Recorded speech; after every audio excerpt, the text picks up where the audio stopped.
Sejam todos bem-vindos ao canal Medo Silencioso. Não deixem de se inscrever e ativar o sininho para não perder os próximos vídeos. Além disso, comente de qual cidade você está falando.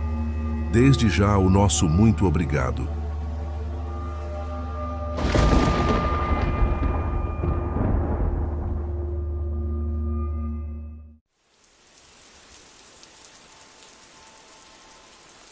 No sertão da Bahia, um pobre casal estava esperando seu 7º filho. Numa noite sombria de sexta-feira, iluminada pela lua cheia, a mulher deu à luz seu 7º filho. O menino nasceu forte e bonito. No entanto, quando o menino completou 13 anos de idade, no dia de seu aniversário, depois de soprar a velhinha com um pequeno bolo feito por sua mãe, o menino saiu de casa e foi passear sozinho pelos arredores da Caatinga.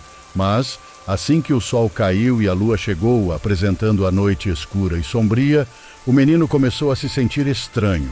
Seu corpo começara a crescer rapidamente, muitos pelos em todo o seu corpo, inclusive em seu rosto, que dentro de um minuto estava completamente tomado por pelos. O menino, então assustado, começou a gritar, mas seu grito era como um uivo de lobo. De repente, assim que soltou-se o uivo, o menino, agora transformado em lobo, o menino lobo, sentiu uma fome enorme como nunca havia sentido antes, e correndo pela Caatinga, viu um saruê passar correndo à sua frente. O menino lobo então correu atrás do saruê e dentro de um minuto estava com ele em sua boca e o destrinchou completamente até os ossos. Depois disso, o menino lobo subiu até o alto de um morro e lá ficou a uivar e contemplar a beleza da lua cheia. No entanto, quando o sol começou a raiar, o lobisomem novamente começou a se transformar no menino, que, espantado com o que havia acontecido, olhava para o seu corpo agora normal sem acreditar. O menino então desceu o morro e voltou para a casa de seus pais, que estavam sem dormir a noite toda de tanta preocupação com o menino. Ao chegar à casa de manhã com a roupa toda rasgada, seus pais brigaram muito com ele, que se manteve calado o tempo todo, e posteriormente o colocaram de castigo, tendo de ficar a semana toda trancado em seu quarto, podendo sair dele somente para ir ao banheiro para fazer suas necessidades ou à cozinha para se alimentar. O menino cresceu e de menino lobo tornou-se o lobisomem, e toda noite de quinta para sexta-feira de lua cheia, o homem se transforma em lobo e sai pelo sertão da Bahia a caçar suas presas. Certa noite, no entanto, não encontrando nenhum animal, o lobisomem resolveu então atacar uma mulher que passava sozinha à noite pela estrada e, mordendo-a no pescoço, por um instante, reparou seu olhar de terror e, sentindo compaixão, não a matou mantendo-a viva. Deixou-a ali jogada na estrada e sumiu na Caatinga. Meses depois, numa noite de sexta-feira de lua cheia, o homem subira no morro onde havia estado a contemplar a lua, quando havia se transformado em menino lobo há muitos anos atrás, e assim que o sol caiu e a lua se fez brilhante no céu do sertão, o homem se transformou em lobisomem e começou a uivar. No entanto, quando olhou para o lado, viu ao longe, do outro lado da Caatinga, uma mulher a contemplar a lua que estava nascendo. Ele então desceu o morro e foi até lá. Assim que chegou ao alto do morro, viu a mesma mulher que há meses havia atacado na estrada, e ela então, de repente, se transformou em mulher-lobo. Ele se espantou com aquilo e compreendeu que a mordida que ele dera em seu pescoço havia transmitido para ela a maldição do lobisomem. Ele então se aproximou dela já completamente transformada em lobo, e os dois ficaram ali a noite toda a uivar à luz da lua.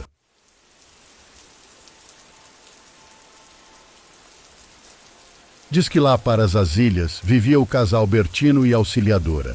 Eram jovens e não tinham filhos. Certo dia, Bertino estava consertando a rede de pescar na beira da estiva, enquanto a Auxiliadora lavava a louça na pia, às suas costas. Bertino sentiu uma rápida vertigem e teve a impressão de ver um vulto passar ao seu lado. Numa fração de segundo, ouviu o baque surdo de sua esposa caindo no chão de madeira. Ele se virou alarmado, largando o que fazia para socorrer a Auxiliadora. Checou seus sinais vitais e constatou em desespero o que não queria. Sua mulher estava morta depois de um mal súbito. Sentou-se e ficou pensando em como iria sepultar sua mulher. Estava atordoado com a situação e sabia que teria que chamar a ajuda de alguém. o que exigia que ele enfrentasse o rio em seu casquinho, indo pelos furos atrás do vizinho mais próximo. Olhou para o corpo da companheira com lágrimas nos olhos, mas não podia se dar ao luxo de esperar o fim da tarde. Desceu na canoa e foi buscar ajuda de seu compadre. Já era noite quando a canoa com os dois apontou na entrada do furo de volta. Foi quando Bertino ouviu a voz do compadre num tom entre incrédulo e preocupado. Compadre, tinha mais alguém na sua casa além de Auxiliadora? Como? Não, compadre, por quê? Bertino seguiu o indicador do compadre e se chocou quando viu as luzes da sua casa acesas. Amarraram a montaria e subiram cuidadosamente. Quando entrou em casa, Bertino sentiu a espinha gelar quando viu a Auxiliadora sentada à mesa, escolhendo o feijão. Os compadres se entreolharam confusos. Eu não estou duvidando, compadre. Mas a Auxiliadora parecia não notar a presença dos dois. Tinha um comportamento indiferente e estranho. O compadre de Bertino foi indo sem saber o que recomendar a ele. Disse que passaria de manhã para saber como as coisas estavam. De noite, foram deitar-se. A Auxiliadora não deu uma palavra sequer, nem olhou Bertino no rosto. Este não teve coragem de perguntar o que acontecera. Na cama, Bertino notou que sua mulher estava fria como um cadáver e ele não ouvia sua respiração. Praticamente não dormiu. Teve muitos pesadelos. Pela manhã, decidiu procurar o padre da região e contou o ocorrido.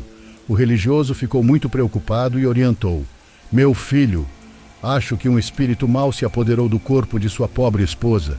Pelas santas chagas, o que eu faço, padre? Faça assim, reze um Pai Nosso e um Creio em Deus Pai nas costas dela para ver o que acontece. Bertino assentiu conformado. Quando chegou em casa, viu a esposa de costas na pia lavando louça. Parecia que estava meio pensa para a direita e mais magra que antes. Arrepiado, ele seguiu o conselho do padre e começou. Pai nosso que estás no céu, santificado seja o vosso nome. A Auxiliadora se retesou subitamente e largou a louça na pia. Em seguida soltou uma espécie de silvo de cobra. Bertino continuou. Venha a nós o vosso reino. A mulher fincou as unhas na beira da pia e deu um grito que gelou o sangue de Bertino. Ele fechou os olhos e continuou a rezar. A coisa começou a emitir grunhidos grotescos e exalar um fedor de carniça. Ouviu-se o baque do corpo caindo no chão. Bertino sentiu a mesma vertigem e viu o vulto passar de volta. Fez-se um silêncio e ele tomou coragem de ir até o corpo da esposa. Era a pobre Auxiliadora de novo no chão, dessa vez com uma expressão serena no rosto. Bertino finalmente chorou. Ele sepultou a pobre esposa e foi embora da casa onde aquelas coisas sinistras ocorreram.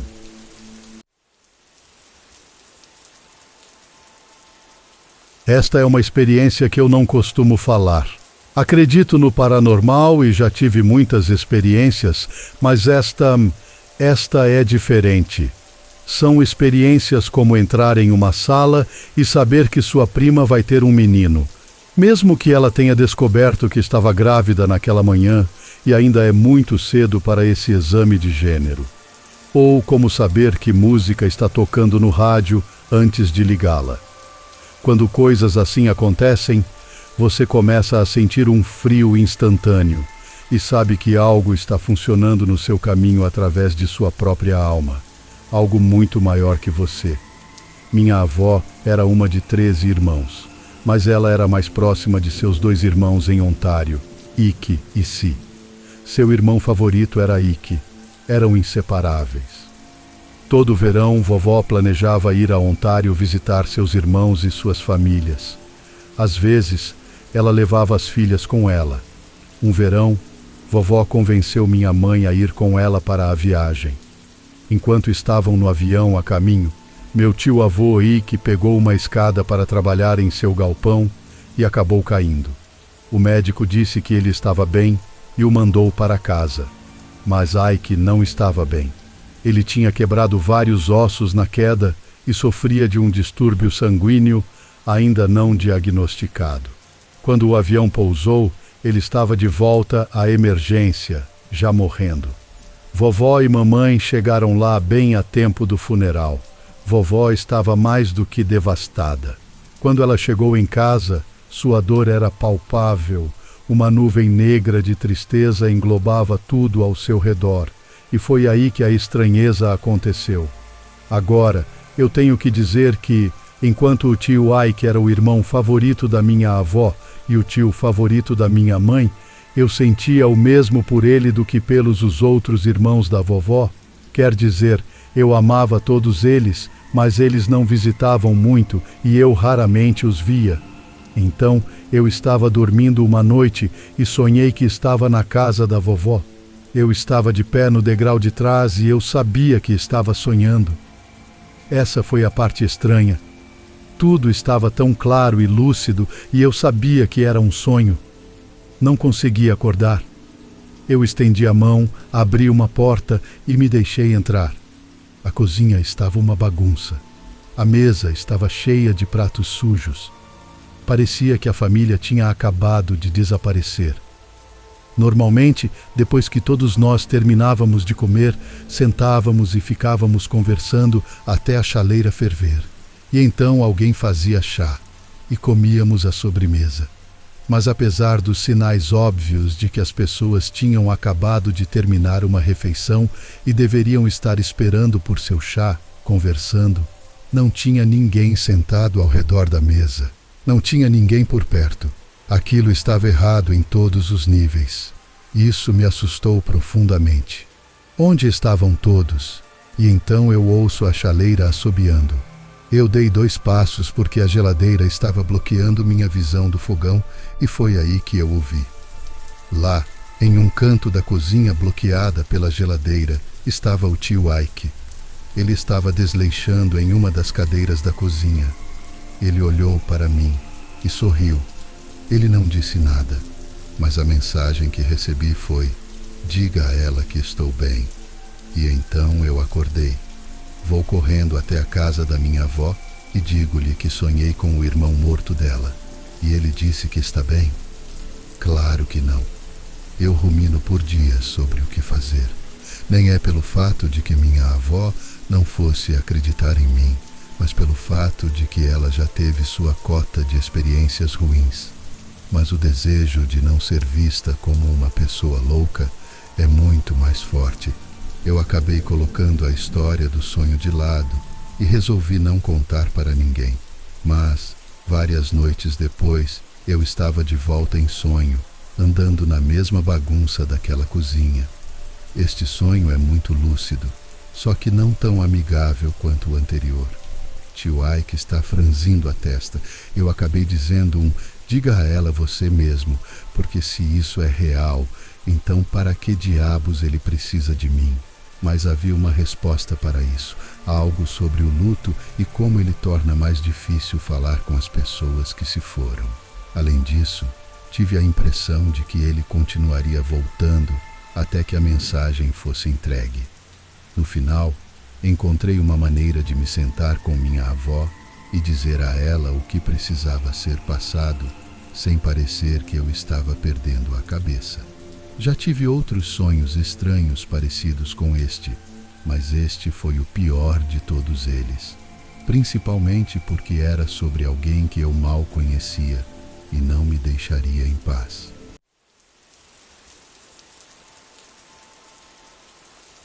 O marido de Leslie, Robert, foi diagnosticado com câncer de fígado em estágio terminal em setembro de 2007.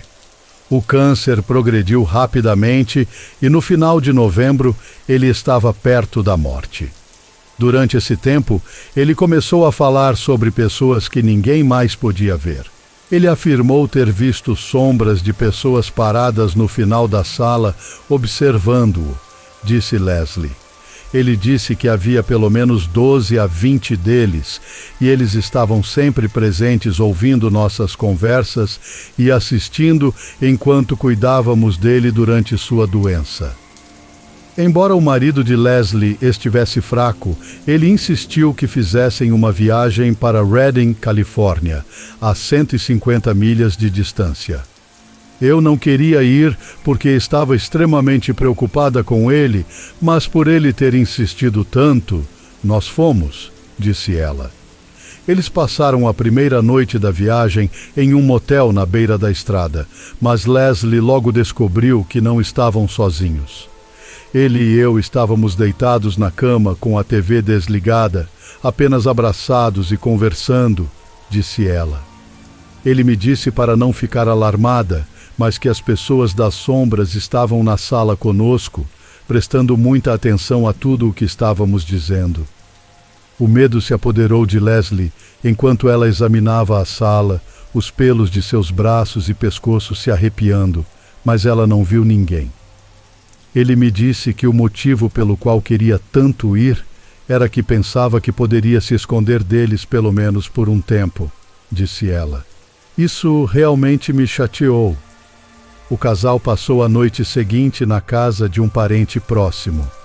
Foi uma noite muito ruim, porque ele estava muito doente e também porque eles estavam ficando mais claros e mais presentes, disse Leslie. No dia seguinte, Leslie levou o marido para casa, mas as visitas das pessoas das sombras ficaram mais intensas. Eu, sendo criada por um ministro pentecostal, senti que tinha que fazer algo para aliviar seus temores, disse ela. Sentei-me com ele e fiz-lhe uma pergunta simples. Ele achava que as pessoas das sombras eram boas ou más. Ele não sabia a resposta, mas sabia que tinha medo deles. Pela minha experiência com a igreja, eu sabia que quando algo do mundo espiritual é bom, você sabe disso, disse ela. Só parecia haver dúvida e medo se os espíritos fossem maus. Ela deslizou as mãos pelas mãos do marido e rezou para que pessoas às sombras fossem embora. Falei com os espíritos que ele estava vendo e disse-lhes que meu marido era um filho da luz e um filho do Deus Todo-Poderoso no céu, disse ela. Reivindiquei meu lar, um lar de luz e uma morada de paz e amor. Repreendi os espíritos e disse-lhes que não havia lugar para eles lá e que em nome do Pai, Filho e Espírito Santo eles não poderiam permanecer. No momento em que a oração acabou, seu marido estremeceu violentamente. Meu marido olhou para mim com os olhos arregalados e disse: "Você acabou de pegar o que eu estava usando para me manter aqui", disse ela. Fiquei chocada. Ele disse que eles se foram. Na manhã seguinte, seu marido disse que estava indo embora e 1 hora depois entrou em coma. Ele morreu 2 semanas depois. Leslie acha que ela o ajudou em seus últimos momentos. Não sei exatamente o que o atormentava, disse ela, mas eu acredito que eles não eram boas forças, porque de outra forma eu não poderia tê-los espantado.